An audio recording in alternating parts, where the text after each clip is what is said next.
Hello everyone. In this video we're going to be talking about item collection. So in order to set up an item collection, you first need to understand or think about why you're doing item collection. And in almost every single game, if not all games, there's some type of item collection. You know, you're either collecting points by shooting stuff, you're collecting enemy deaths, you're collecting skulls, keys, tokens, achievements, whatever it may be. You're always collecting something. And we can do this in Kismet with visual scripting instead of actually having to program it. So I'm going to show you how to set that up right now. So first off, you can see that I've got 5 items. You know, for all intensive purposes, it could be coins, skeletons, whatever, but right now they're just barrels from UDK. And I've got them spread out throughout my level. I've also added them as interp actors. So the difference between an interp actor and a static mesh is basically the definition.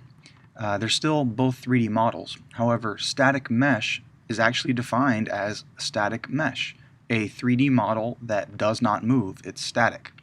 So it's just decoration. It doesn't really do much for your level interactively anyway. It's just for decoration. So static mesh just sits there. An interp actor is actually interpolating the keyframes that you create for the animation.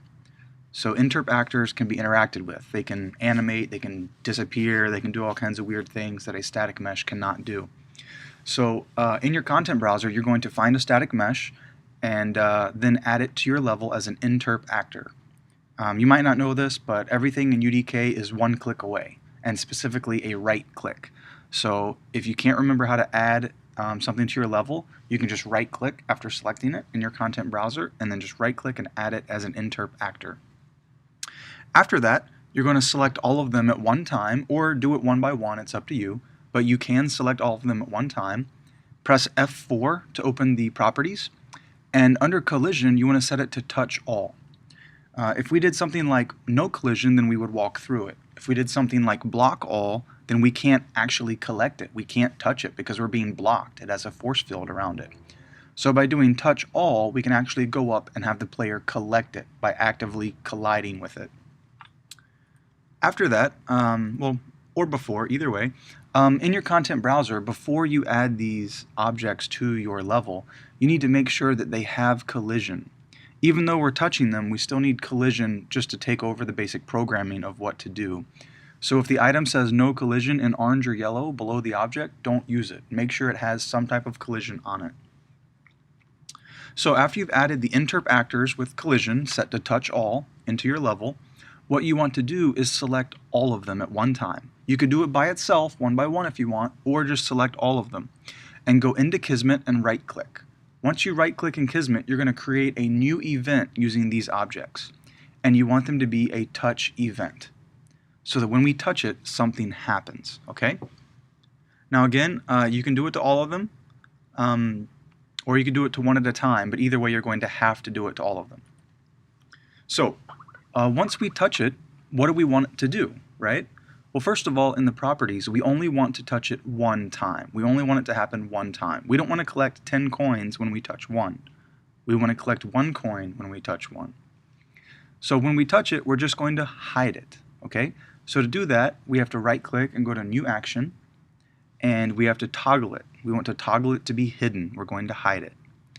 So if you don't really understand the difference between an event and an action, it's pretty simple. An event is what controls it, and an action is what happens, right? If I physically get up and walk over to the light switch and flick the light, that's the event that happens, right? The cause. The effect, right? Cause and effect goes together. The effect is when I flick the switch, the light goes off, okay? Or on, depending on which way I flick it. So cause and effect, event and action, same thing, right? The event is what triggers it, and the action is what physically happens, okay? So when we touch it one time, we're going to toggle it to be hidden.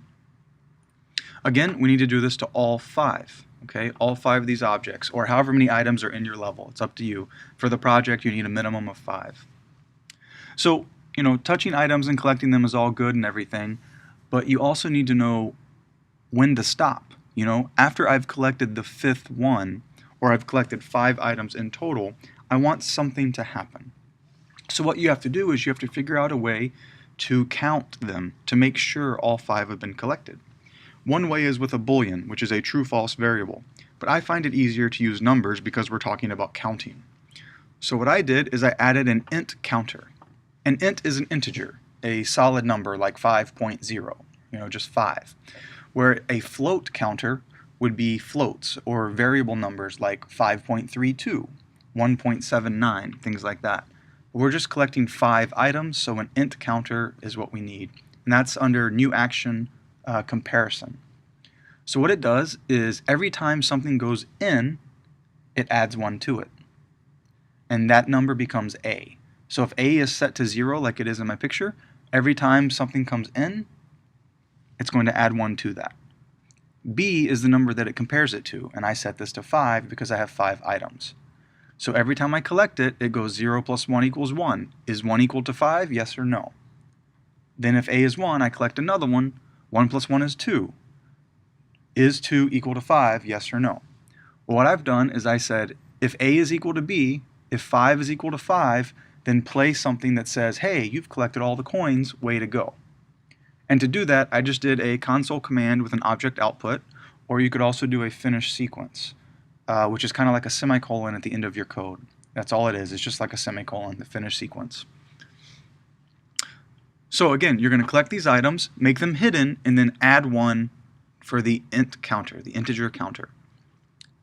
And then when 5 equals 5, or A equals B, you're going to say, hey, good job, you've collected all the items, and then for your project, the door will open.